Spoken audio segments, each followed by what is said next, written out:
എന്താ പാട്ടും ആ ചിക്കന്റെ ഒരു ലുക്കും അല്ലേ? ഇനി പ്രത്യേകിച്ചൊരു മുഖം വരേണ്ട ആവശ്യമുണ്ടെന്ന് തോന്നില്ല. ഒരു യമണ്ട സാധനം എന്താ അത്?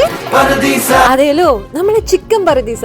ഒരിക്കൽ തിന്നാ പിന്നെ ഫാൻ ആക്കി കളയും. ഇനിയിപ്പോ പരിപാടി തുടങ്ങിയാലോ?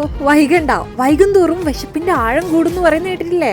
കേട്ടില്ലെങ്കില് ഇപ്പൊ കേട്ടോ. ആദ്യം നമുക്ക് ഇഞ്ചി വെളുത്തുള്ളി പേസ്റ്റ്, കാപ്സിക്കം, മല്ലിയില, പുതിനയില, ചിക്കൻ സ്റ്റോക്ക്, പച്ചപ്പറങ്കി, പിന്നെ ഒരു വെറൈറ്റിക്ക് വേണ്ടിട്ട് കുറച്ച് റെഡ് കാപ്സിക്കം കൂടി എടുത്തിട്ടുണ്ട്. ഇതിലോട്ട് നല്ലോണം ഒന്ന് മിക്സ് ആക്കിയതിന് ശേഷമാണ് കാര്യമായിട്ടുള്ള എന്തെല്ലോ സംഭവങ്ങൾ മറന്നിനോ എന്നുള്ളൊരു ഉൾവിളി വന്നത്. അതെ, എന്റെ ഉൾവിളി അങ്ങനെയൊന്നും തെറ്റാറില്ല. മഞ്ഞപ്പൊടി, ഉപ്പ്, കുറച്ച് വിനീഗർ കൂടി വെച്ചിട്ട് നല്ലോണം മിക്സ് ആക്കും. എന്നിട്ട് നമ്മൾ ചിക്കനും കൂടി ഇട്ടിട്ട് ഒരു 1-2 മണിക്കൂർ റെസ്റ്റ് ചെയ്യാൻ വെക്കാം. പക്ഷെ ഞാൻ അത്രയൊന്നും ടൈം വെച്ചിട്ടില്ല.